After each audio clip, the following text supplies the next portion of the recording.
ಈಗ ನೋಡಿ ಪರೀಕ್ಷೆಯ ಕಾಲ. ನಾವು ಕೆಲವೊಮ್ಮೆ ಎರಡೂ ಸಂಗತಿಗಳನ್ನು ಗಮನಿಸ್ತಾ ಇರ್ತೇವೆ. ಏನಂತ ಹೇಳಿದರೆ, ಕೆಲವು ಮಕ್ಕಳು ಯಶಸ್ವಿಯಾಗಿ ಪರೀಕ್ಷೆಯನ್ನು ಎದುರಿಸ್ತಾರೆ, ಹಾಗೆ ಉತ್ತಮ ಅಂಕಗಳನ್ನು ಗಳಿಸುವಲ್ಲಿ ಯಶಸ್ವಿಯಾಗ್ತಾರೆ. ಆದರೆ ಕೆಲವು ಮಕ್ಕಳು ಪರೀಕ್ಷೆ ಬಂದಾಗ ಹೆದರಿಕೊಳ್ಳುವಂಥದ್ದು, ಅಥವಾ ಪರೀಕ್ಷೆಯ ಹಾಲಲ್ಲಿ ಹೋಗಿ ಪ್ರಶ್ನೆ ಪತ್ರಿಕೆ ಕಂಡಾಗ ಅಳುವಂಥದ್ದು, ಅಥವಾ ಒಮ್ಮೆಲೆ ಕಲಿತದ್ದೆಲ್ಲವನ್ನ ಮರೆಯುವಂಥದ್ದು, ಇಂತಹ ಸಂದರ್ಭಗಳನ್ನು ನಾವು ಕಾಣ್ತಾ ಇರ್ತೇವೆ. ಆದರೆ ನಾವು ಇದಕ್ಕೆಲ್ಲ ಕಾರಣಗಳು ಏನು ಅನ್ನುವಂಥದ್ದನ್ನು ಗಮನಿಸಬೇಕು. ಈ ವಿಚಾರವನ್ನು ನಾವು ಮಾಡಿದರೆ ನಾವು ಗಮನಿಸಬೇಕಾದ ಹಲವಾರು ಅಂಶಗಳಿವೆ. ಅವುಗಳನ್ನು ಒಂದೊಂದಾಗಿ ನೋಡೋಣ. ಮುಖ್ಯವಾಗಿ ಅಂತ ಹೇಳಿದರೆ, ಪರೀಕ್ಷೆಯನ್ನು ಯಶಸ್ವಿಯಾಗಿ ಎದುರಿಸಬೇಕು ಅಂತ ಹೇಳಿದರೆ ನಾವು ದಿನಚರಿಯನ್ನು ಗಮನಿಸಬೇಕು. ಯಾಕೆ ಅಂತ ಹೇಳಿದರೆ, ದಿನನಿತ್ಯದ ಅಧ್ಯಯನವನ್ನು ನಾವು ಸರಿಯಾಗಿ ಮಾಡುವಲ್ಲಿ ಯಶಸ್ವಿಯಾದರೆ ಪರೀಕ್ಷೆಯ ಬಗ್ಗೆ ಹೆದರಿಕೊಳ್ಬೇಕಾದ ಅವಶ್ಯಕತೆ ಇರುವುದಿಲ್ಲ. ಆದ ಕಾರಣ ದಿನಚರಿ ಹೇಗಿರಬೇಕು? ದಿನಚರಿ ಅಂದ ಮೇಲೆ ಅದರಲ್ಲಿ ಬೆಳಗ್ಗೆ ಏಳುವಂಥದ್ದು, ನಮ್ಮ ದಿನನಿತ್ಯದ ಕೆಲಸಗಳನ್ನು ಮಾಡಿ ಶಾಲೆಗೆ ಹಾಜರಾಗುವಂಥದ್ದು, ಶಾಲೆಯಲ್ಲಿ ಗಮನವಿಟ್ಟು ಪಾಠವನ್ನು ಕೇಳುವಂಥದ್ದು, ಇವೆಲ್ಲವುಗಳು ಬರ್ತದೆ. ಅದೇ ರೀತಿ ಶಿಕ್ಷಕರು ಪಾಠ ಮಾಡುವಾಗ ಗಮನವಿಟ್ಟು ಕೇಳುವಂಥದ್ದು, ಮುಖ್ಯವಾದ ಅಂಶಗಳನ್ನು ನಾವು ನೋಟ್ ಡೌನ್ ಮಾಡಿಕೊಳ್ಳುವಂಥದ್ದು, ಹಾಗೆಯೇ ಮನೆಗೆ ಬಂದು ಅದನ್ನು ಸರಿಯಾಗಿ ರಿವಿಷನ್ ಮಾಡುವಂಥದ್ದು, ಹಾಗೆಯೇ ಪಠ್ಯೇತರ ಚಟುವಟಿಕೆಗಳಲ್ಲಿಯೂ ಭಾಗವಹಿಸುವಂಥದ್ದು. ಅಧ್ಯಯನ ಮಾಡಿ ಬೋರ್ ಆಗ್ತದೆ ಕೆಲವೊಮ್ಮೆ. ಇದಕ್ಕೆ ಪರಿಹಾರ ಏನು ಅಂತ ಹೇಳಿದರೆ, ನಾವು ಈ ಆಟ ಪಾಠಗಳು ನಲಿ ಕಲಿ ಅಂತ ಹೇಳ್ತಾರಲ್ಲ, ಕೆಲವೊಂದು ಸಮಯವನ್ನು ನಾವು ಆಟಕ್ಕಾಗಿಯೂ ಮೀಸಲಿಡಬೇಕಾಗಿದೆ. ಯಾಕೆ ಅಂತ ಹೇಳಿದರೆ, ಈಗ ಒಂದು ಇಂಗ್ಲಿಷ್ನಲ್ಲಿ ಒಂದು ಮಾತಿದೆ, ಹೆಲ್ದಿ ಮೈಂಡ್ ರಿಸೈಡ್ಸ್ ಇನ್ ಹೆಲ್ದಿ ಬಾಡಿ ಅಂತ ಹೇಳಿ. ಅಂದರೆ ನಾವು ನಮ್ಮ ಮನಸ್ಸು ಅದು ಹೆಲ್ದಿ ಆಗಿರಬೇಕು ಅಥವಾ ಸರಿಯಾಗಿರಬೇಕು ಅಂತ ಹೇಳಿದರೆ ನಾವು ನಮ್ಮ ಆರೋಗ್ಯವನ್ನು ಕಾಪಾಡಿಕೊಳ್ಬೇಕು, ನಾವು ಸುದೃಢರಾಗಬೇಕು ಅಂತ ಹೇಳಿದರೆ ಏನು ಮಾಡಬೇಕು? ವ್ಯಾಯಾಮ ಮಾಡಬೇಕು, ಆಟವನ್ನು ಆಡಬೇಕು.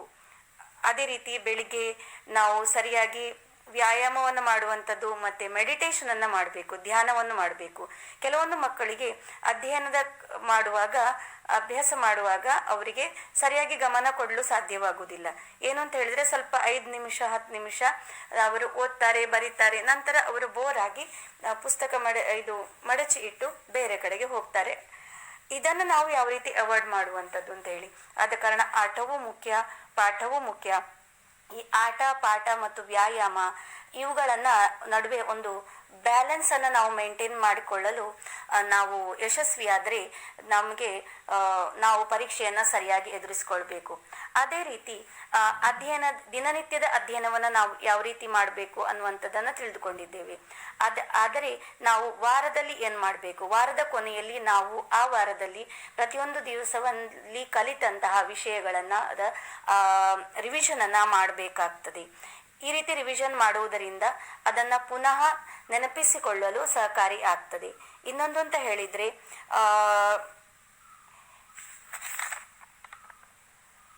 ಪಾಲಕರು ತಮ್ಮ ಮಕ್ಕಳ ಬಗ್ಗೆ ವಿಶೇಷವಾದ ಕಾಳಜಿಯನ್ನು ವಹಿಸಬೇಕಾಗ್ತದೆ. ಯಾಕೆ ಅಂತ ಹೇಳಿದರೆ, ಈಗ ಮಕ್ಕಳು ಹಿಂದಿನ ಕಾಲದಲ್ಲಿ ನೋಡಿ ಗುರುಕುಲ ಶಿಕ್ಷಣ ಪದ್ಧತಿ ಇತ್ತು, ಆದರೆ ಅದು ಇಲ್ಲ. ಈಗ ನಮ್ಮ ಮಕ್ಕಳು 5-6 ಗಂಟೆಗಳ ಕಾಲ ಶಾಲೆಯಲ್ಲಿ ಅಧ್ಯಯನ ಮಾಡ್ತಾರೆ. ನಂತರ ಅವರು ಮನೆಯಲ್ಲಿ ಅದರ ರಿವಿಷನನ್ನು ಮಾಡಬೇಕಾಗ್ತದೆ. ಅಥವಾ ಹೋಮ್ವರ್ಕ್ ಆಗಿರ್ಬೋದು, ಅಥವಾ ಪಠ್ಯೇತರ ಚಟುವಟಿಕೆಗಳು ಆಕ್ಟಿವಿಟೀಸ್ ಆಗಿರ್ಬೋದು, ಅದನ್ನು ಮಾಡಬೇಕಾಗ್ತದೆ. ಆಗ ಪಾಲಕರು ಅದಕ್ಕೆ ಅನುಗುಣವಾಗಿ ಒಂದು ಸರಿಯಾದ ವಾತಾವರಣವನ್ನು ಸೃಷ್ಟಿಸಬೇಕಾಗ್ತದೆ. ಈಗ ಮಕ್ಕಳು ಅಧ್ಯಯನ ಮಾಡುವಾಗ ದೊಡ್ಡ ಸೌಂಡಿನಲ್ಲಿ ಟಿವಿಯನ್ನು ಆನ್ ಮಾಡಿರುವಂಥದ್ದು, ಅಥವಾ ಮಕ್ಕಳು ಮೊಬೈಲನ್ನು ಯಾವ ರೀತಿ ಬಳಸ್ತಾರೆ ಅನ್ನುವುದರ ಕಡೆಗೂ ಗಮನ ಹರಿಸಬೇಕಾಗ್ತದೆ. ಯಾಕೆ ಅಂತ ಹೇಳಿದರೆ, ಮೊಬೈಲಲ್ಲಿ ಯಾವ ರೀತಿ ಯಾವುದನ್ನು ಅವರು ಸರ್ಚ್ ಮಾಡ್ತಾರಾ, ಅಥವಾ ಅಧ್ಯಯನಕ್ಕೆ ಪೂರಕವಾಗಿ ಅವರು ಮೊಬೈಲನ್ನು ಯಾವ ರೀತಿ ಬಳಸ್ಬೋದು, ಅಥವಾ ಕಂಪ್ಯೂಟರನ್ನು ಯಾವ ರೀತಿ ಬಳಸಬೇಕು ಅನ್ನುವುದನ್ನು ತಿಳಿ ಹೇಳಬೇಕಾಗ್ತದೆ. ಯಾಕೆ ಅಂತ ಹೇಳಿದ್ರೆ, ಈಗ ಕೆಲವೊಂದು ಈ ಮೊಬೈಲ್ ಕಂಪ್ಯೂಟರ್ಗಳಲ್ಲಿ ಮಾಹಿತಿಗಳ ಮಹಾಪೂರವೇ ಇದೆ. ಆದ ಕಾರಣ ಉತ್ತಮವಾದ ಮಾಹಿತಿಗಳನ್ನು ಯಾವ ರೀತಿ ಕಲೆ ಹಾಕುವಂಥದ್ದು, ಅದನ್ನು ಎಷ್ಟರ ಮಟ್ಟಿಗೆ ಬಳಸಬೇಕು, ಯಾವ ರೀತಿ ಬಳಸಬೇಕು ಅನ್ನುವಂಥದ್ದನ್ನು ತಿಳಿ ಹೇಳಬೇಕಾಗ್ತದೆ. ಅಧ್ಯಯನ ಮಾಡುವಾಗ ಇನ್ನೊಂದು ಅಂಶವನ್ನ ಗಮನಿಸಬೇಕು. ಏನು ಅಂತ ಹೇಳಿದ್ರೆ, ಕೆಲವು ಮಕ್ಕಳು ಮಕ್ಕಳು ತಮ್ಮ ಸಾಮರ್ಥ್ಯವನ್ನ ಅರಿತುಕೊಳ್ಬೇಕು. ಎಲ್ಲಾ ಮಕ್ಕಳು ಎಲ್ಲ ವಿಷಯಗಳಲ್ಲಿಯೂ ಆಸಕ್ತಿಯನ್ನು ಹೊಂದಿರುವುದಿಲ್ಲ, ಅಥವಾ ಅವರು ಅದನ್ನ ಕಲಿಯುವಂತಹ ಅವರಿಗೆ ಸಾಮರ್ಥ್ಯ ಇರುವುದಿಲ್ಲ. ಆದ ಕಾರಣ ತಮಗೆ ಯಾವ ವಿಷಯದ ಬಗ್ಗೆ ಆಸಕ್ತಿ ಇದೆ ಅಥವಾ ತಮಗೆ ಯಾವ ವಿಷಯಗಳು ಕಠಿಣವಾಗಿರುತ್ತವೆ ಅದನ್ನು ಮೊದಲು ಗಮನಿಸಬೇಕಾಗ್ತದೆ. ಪಾಲಕರು ಇದರ ಬಗ್ಗೆ ಗಮನ ಹರಿಸಬೇಕು. ಮಕ್ಕಳಿಗೆ ಇಷ್ಟವಾದಂತಹ ವಿಷಯಗಳನ್ನ ತೆಗೆದುಕೊಂಡು ಅದರಲ್ಲಿ ಅಧ್ಯಯನವನ್ನು ಮುಂದುವರಿಸುವಂತಹ ಒಂದು ಅವಕಾಶವನ್ನ ಅವರಿಗೆ ಕಲ್ಪಿಸಿಕೊಡ್ಬೇಕಾಗಿದೆ. ಈಗ ಎಲ್ಲರಿಗೂ ಕೆಲವರಿಗೆ ಮ್ಯಾಥ್ಸ್ ತುಂಬಾ ಇಷ್ಟ ಆಗಿರ್ತದೆ, ಅವರು ತುಂಬಾ ಇಷ್ಟದಿಂದ ಅಧ್ಯಯನ ಮಾಡಿ ತುಂಬಾ ಮಾರ್ಕ್ಸ್ ಪಡೀತಾರೆ. ಆದ್ರೆ ಕೆಲವರಿಗೆ ಮ್ಯಾಥ್ಸ್ ಅಂದ್ರೆ ಕಷ್ಟ, ಅಥವಾ ಕೆಲವರಿಗೆ ಸೈನ್ಸ್ ಅಂದ್ರೆ ಕಷ್ಟ, ಅಥವಾ ಕೆಲವರಿಗೆ ಇಂಗ್ಲಿಷ್ ಅಂದ್ರೆ ಇದು ಕಷ್ಟ ಆಗಿರ್ತದೆ. ಆದ್ರೆ ಕಷ್ಟ ಅಂತ ಹೇಳುವುದಕ್ಕಿಂತ ಆ ವಿಷಯದ ಬಗ್ಗೆ ಹೆಚ್ಚಿನ ಆಸಕ್ತಿಯನ್ನು ವಹಿಸಿಕೊಂಡು ಆ ವಿಷಯಗಳಿಗೆ ಹೆಚ್ಚಿನ ಸಮಯವನ್ನ ಮೀಸಲಿರಿಸಿಕೊಳ್ಳಬೇಕಾಗ್ತದೆ. ಈ ರೀತಿ ಮಾಡುವುದರಿಂದ ಅವರು ಆ ವಿಷಯದಲ್ಲಿ ಪರಿಣತಿಯನ್ನ ಪಡೆದುಕೊಳ್ಳಲು ಸಾಧ್ಯ ಆಗ್ತದೆ. ಇನ್ನೊಂದು ಅಂತ ಹೇಳಿದ್ರೆ, ಶಿಕ್ಷಕರು ಪಾಠ ಮಾಡುವಾಗ ಗಮನವಿಟ್ಟು ಕೇಳುವಂಥದ್ದು. ಅದೇ ರೀತಿ ನಂತರ ಯಾವ ವಿಷಯದ ಬಗ್ಗೆ ಸಂಶಯ ಇದೆಯೋ, ಡೌಟ್ ಇದೆಯೋ ಅದನ್ನ ನಿಸ್ಸಂಕೋಚವಾಗಿ ಶಿಕ್ಷಕರಲ್ಲಿ ಚರ್ಚೆಯನ್ನ ಮಾಡುವಂಥದ್ದು. ಹೀಗೆ ಮಾಡುವುದರಿಂದ ಶಿಕ್ಷಕರಿಗೂ ತಮ್ಮ ಮಕ್ಕಳಿಗೆ ಯಾವ ವಿಷಯದ ಬಗ್ಗೆ ಹೆಚ್ಚು ನಾವು ಅದನ್ನ ಪ್ರಾಕ್ಟೀಸ್ ಕೊಡಬೇಕು ಅಥವಾ ಮಾಹಿತಿಯನ್ನು ಕೊಡಬೇಕು ಅನ್ನೋದು ಅವರಿಗೆ ಅರಿವಾಗ್ತದೆ. ಇನ್ನೊಂದು ಅಂತ ಹೇಳಿದ್ರೆ, ಪರೀಕ್ಷೆಯ ಹತ್ತಿರ ಬಂದಾಗ ಯಾವ ರೀತಿ ದಿನಚರಿ ಇರಬೇಕು ಅಥವಾ ಕಲಿತಂತಹ ಅಂಶಗಳನ್ನ ಯಾವ ರೀತಿ ಅದನ್ನ ಪ್ರಾಕ್ಟೀಸ್ ಮಾಡಬೇಕು, ಈ ಹಿಂದೆ ಮಾಡಿದಂತಹ ಪರೀಕ್ಷೆ ಇದು ಪಾಯಿಂಟ್ಸ್ ಆಗಿರ್ಬೋದು, ಅದನ್ನ ಪಾಯಿಂಟ್ ವೈಸ್ ಆನ್ಸರ್ ಅನ್ನ ಯಾವ ರೀತಿ ತಯಾರು ಮಾಡಿಕೊಳ್ಬೇಕು ಅನ್ನೋದನ್ನ ಗಮನಿಸಬೇಕು. ಯಾಕೆ ಅಂತ ಹೇಳಿದ್ರೆ, ಹೆಚ್ಚು ಮಾರ್ಕ್ಸ್ ಅನ್ನ ಗಳಿಸಬೇಕು ಅಂತ ಹೇಳಿದ್ರೆ ಪಾಯಿಂಟ್ ವೈಸ್ ಆನ್ಸರ್ಸ್ ಅನ್ನ ಬರೀಬೇಕಾಗ್ತದೆ. ಉತ್ತರ ಬರೆಯುವಾಗ ಆ ಪಾಯಿಂಟ್ಸ್, ಮೇನ್ ಪಾಯಿಂಟ್ಸ್ ಗಳಿಗೆ ಅಂಡರ್ಲೈನ್ ಮಾಡುವಂಥದ್ದು. ಹೀಗೆ ಅಂಡರ್ಲೈನ್ ಮಾಡುವುದರಿಂದ ಈಗ ಪರೀಕ್ಷಕರಿಗೆ ಸುಲಭವಾಗಿ ಉತ್ತರ ಪತ್ರಿಕೆಯನ್ನ ಎಕ್ಸಾಮಿನ್ ಮಾಡಲು ಸಹಕಾರ ಆಗ್ತದೆ. ಹಾಗೆ ಪರೀಕ್ಷೆಯ ದಿನ ಪರೀಕ್ಷೆ ಹತ್ತಿರ ಬರುವಾಗ ಇದು ರಾತ್ರಿ ಹೆಚ್ಚು ಹೊತ್ತು ಅಧ್ಯಯನ ಮಾಡುವುದು ತಪ್ಪು. ಯಾಕೆ ಅಂತ ಹೇಳಿದ್ರೆ, ಸಾಧಾರಣವಾಗಿ ಅತಿ ನಿದ್ದೆಗೆಟ್ಟು ಅಧ್ಯಯನ ಮಾಡುವುದರಿಂದ ನೆಕ್ಸ್ಟ್ ಡೇ ಕೆಲವೊಮ್ಮೆ ಮರೆವಾಗುವಂಥದ್ದು ಸಾಧ್ಯ ಇದೆ, ಅಥವಾ ತಲೆನೋವು ಆಗುವಂಥದ್ದು, ಇನ್ನಿತರ ಸಮಸ್ಯೆಗಳು ಎದುರಾಗಬಹುದು. ಇದನ್ನು ಅವಾಯ್ಡ್ ಮಾಡಿ ಬೆಳಗ್ಗೆ ಬೇಗನೆ ಎದ್ದು ಅಧ್ಯಯನ ಮಾಡುವಂತಹ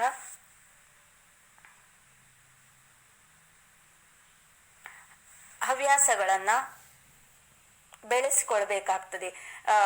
ಆದ ಕಾರಣ ತಮ್ಮ ಆರೋಗ್ಯವನ್ನ ಕಾಪಾಡುವಲ್ಲಿಯೂ ಗಮನ ಹರಿಸಬೇಕು. ಹಾಗೆ ಪರೀಕ್ಷೆಯ ಹಾಲಿಗೆ ಹೋಗಿ ಅಲ್ಲಿ ಇದು ಕ್ವಶನ್ ಪೇಪರ್ ಅನ್ನ ನೋಡಿದ್ರೆ ಕೆಲವೊಮ್ಮೆ ಏನ್ ಮಾಡ್ಬೇಕು ಅಂತ ಹೇಳಿದ್ರೆ, ಪೂರ್ತಿಯಾಗಿ ಓದಿ ನೋಡ್ಬೇಕು. ಹೀಗೆ ಓದಿ ನೋಡುವುದರಿಂದ ಯಾವೆಲ್ಲ ಪ್ರಶ್ನೆಗಳು ಸುಲಭವಾಗಿವೆ ಅಥವಾ ನಾವು ಸುಲಭವಾಗಿ ಉತ್ತರವನ್ನು ಬರೀಬಹುದು ಅನ್ನುವಂಥದ್ದನ್ನ ಗಮನಿಸಬೇಕು. ಅದೇ ರೀತಿ ಈ ಪ್ರಶ್ನೆಗಳಿಗೆ ಉತ್ತರವನ್ನ ಮೊದಲು ಬರೀಬೇಕು. ಹಾಗೆ ಪ್ರತಿಯೊಂದು ಪ್ರಶ್ನೆಯನ್ನ ಉತ್ತರಿಸುವಾಗ ಎಷ್ಟು ಸಮಯವನ್ನ ಮೀಸಲಾಗಿರಿಸಬೇಕು ಅನ್ನುವುದನ್ನ ಮೊದಲೇ ಪ್ಲಾನ್ ಮಾಡಿಕೊಟ್ಟಿಟ್ಟುಕೊಳ್ಬೇಕಾಗ್ತದೆ. ಆದ ಕಾರಣ ಒಂದು ಪ್ರಶ್ನೆಯನ್ನೇ ಉತ್ತರಿಸುತ್ತಾ ಆ ಪ್ರಶ್ನೆಗೆ ಹೆಚ್ಚು ಸಮಯವನ್ನು ತೆಗೆದುಕೊಂಡರೆ ಇತರ ಪ್ರಶ್ನೆಗಳಿಗೆ ಸರಿಯಾಗಿ ಉತ್ತರವನ್ನು ಬರೆಯಲು ಸಮಯಾವಕಾಶದ ಕೊರತೆಯು ಉಂಟಾಗಬಹುದು.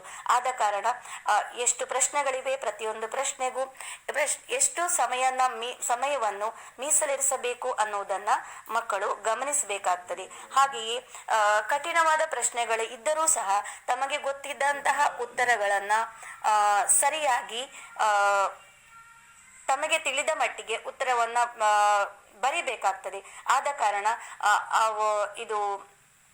ಅವರು ಹೆಚ್ಚಿನ ಅಂಕಗಳನ್ನ ಪಡೆಯಲು ಸಹಕಾರ ಆಗ್ತದೆ. ಹಾಗೆಯೇ ಕೊನೆಯಲ್ಲಿ ನಾವು ಕ್ವಶನ್ ನಂಬರ್ ಅನ್ನ ಸರಿಯಾಗಿ ಬರೆದಿದ್ದೇವಾ ಅದನ್ನು ಗಮನಿಸಬೇಕಾಗ್ತದೆ. ಹಾಗೆ ಎಲ್ಲ ಪ್ರಶ್ನೆಗಳನ್ನ ಅಟೆಂಪ್ಟ್ ಮಾಡಿದ್ದೇವಾ ಅದನ್ನು ಗಮನಿಸಬೇಕಾಗ್ತದೆ. ಹೀಗೆ ಮಾಡಿದರೆ ಸುಲಭವಾಗಿ ಪರೀಕ್ಷೆಯನ್ನ ಎದುರಿಸಲು ಸಹಕಾರಿ ಆಗ್ಬಹುದು ಅಂತ ನನ್ನ ಭಾವನೆ. ಧನ್ಯವಾದಗಳು. सारे लोग तुम्हारी इज्जत करने लगेंगे, बस ये काम करना शुरू करो. पहला,